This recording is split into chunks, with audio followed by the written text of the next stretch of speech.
Hello everyone and welcome back to Coronavirus Corner.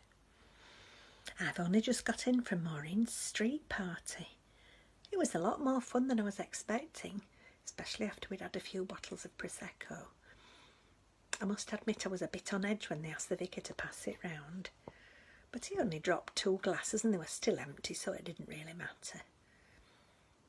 Maureen had put out chairs at the end of her path, and some of her neighbours had brought out sofas, which they kept moving along the road to catch the sun. The vicar was on great form. He split us into 2 halves and made us sing "It's a Long Way to Tipperary" and "Pack Up Your Troubles in Your Old Kit Bag" at the same time.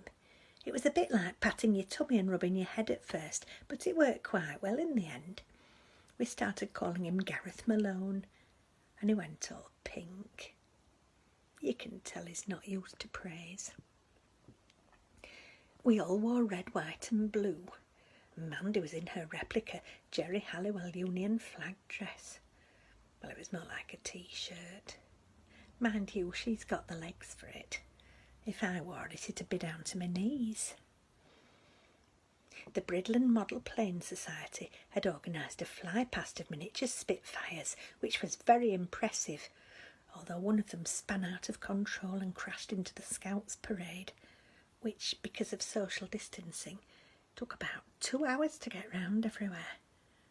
Poor lads, they looked like bee troops by the time they went past Maureen's.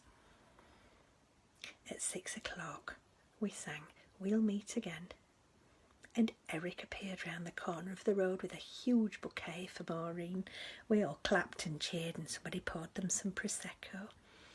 Maureen's face was a picture. Pure happiness. I'm so glad for them both after what they've been through. Of course they couldn't hold hands, but they sat and looked at each other as if there was nobody else there.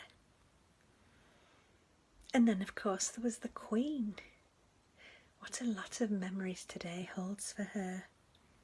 She and her sister slipped out of the palace among the crowds on VE Day, like bonobos surreptitiously escaping from the zoo, and saw people kissing, dancing and making love in the park, not caring who was looking.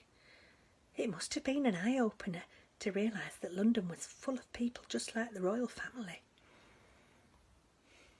She always knows what to say, doesn't she?